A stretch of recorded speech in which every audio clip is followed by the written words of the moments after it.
Hey! Salut à tous et bienvenue dans ce Pop Culture Flash numéro 2. Aujourd'hui, on va parler sorcier, colorimétrie et saga. On va parler des films Harry Potter.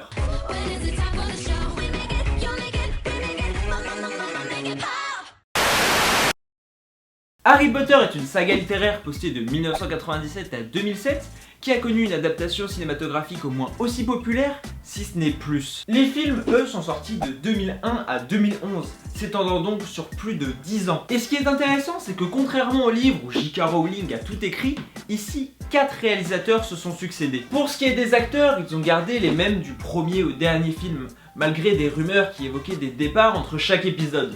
Bon, il y a l'acteur de Dumbledore qui a changé, mais c'est parce qu'il est mort. Et au final, le changement des réalisateurs et le maintien des acteurs est ce qui fait tout le charme de la saga et ce qui sera notre base pour cette analyse. L'évolution. En effet, les personnages grandissent en même temps que les acteurs et les spectateurs, qui se sentent donc beaucoup plus concernés. Cette évolution entraînera un assombrissement des films, comme pour les livres, mais ça j'en ai parlé dans une autre vidéo. Commençons par le commencement avec Harry Potter à l'école des sorciers, réalisé par Chris Columbus et sorti en 2001. D'ailleurs, il avait été question de Steven Spielberg pour le réaliser, mais il refusait de donner le dernier mot à J.K. Rowling, du coup il a été écarté par la production. Bref, sur ce premier film, on voit que les couleurs sont assez chaudes et traduisent une atmosphère bienveillante et enfantine. En même temps, Chris Columbus a un peu été engagé pour ça, notamment parce qu'il avait déjà réalisé Maman j'ai raté l'avion. Le deuxième, par le même réalisateur, suivra le premier sur les couleurs, mais l'arrivée de Tom Jedusor et de la Chambre des Secrets offriront une première vision sombre pour la saga. En réalité, c'est Harry Potter 3 et le prisonnier d'Azkaban qui servira de film de transition. Il sera le premier de la saga à apporter de vraies idées de réalisation, les deux premiers se contentant de remplir le cahier des charges en mettant juste l'accent sur le grandiose sans vraiment en faire plus. Ici, Alfonso Cuarón utilise fréquemment des plans séquences et s'amuse avec la caméra, notamment dans cette scène très célèbre du miroir. Intriguing, isn't it? Would anyone like to venture a guess as to what is inside?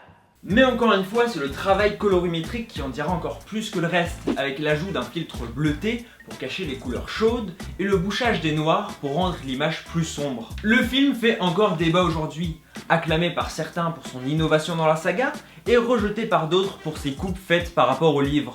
Le quatrième film, réalisé par Mike Newell, marquera quant à lui l'entrée dans un univers angoissant où la peur de la mort est omniprésente avec celle de Cédric Diggory. On découvrira aussi des relations qui commencent à se tisser entre les adolescents avec le début des histoires d'amour. Les suites seront sur la même lancée en continuant à s'assombrir. Bref, l'univers cinématographique d'Harry Potter est une réussite.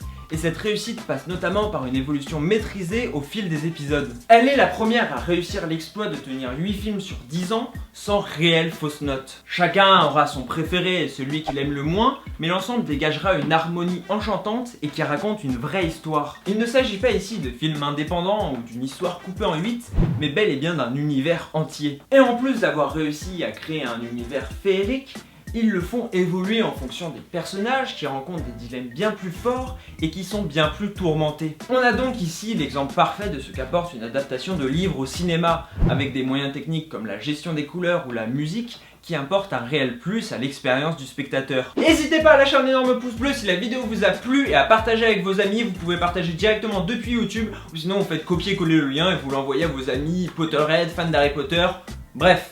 N'hésitez pas à partager. Vous me l'avez demandé pour les Pop Culture Flash, alors pour être resté jusqu'à la fin, je vous offre l'anecdote bonus. C'est une anecdote plutôt triste, mais pendant la majorité du tournage d'Harry Potter 6, Daniel Radcliffe avait la gueule de bois. En effet, à cette époque, l'acteur commençait à avoir de sérieux problèmes avec l'alcool, et s'il s'interdisait de boire au travail, les séquelles de la veille étaient souvent présentes. Heureusement, depuis, il est sorti de son addiction et va beaucoup mieux. On se retrouve dimanche prochain à 18 h pour le Pop Culture Time, qui va sûrement faire le plus polémique de ma chaîne.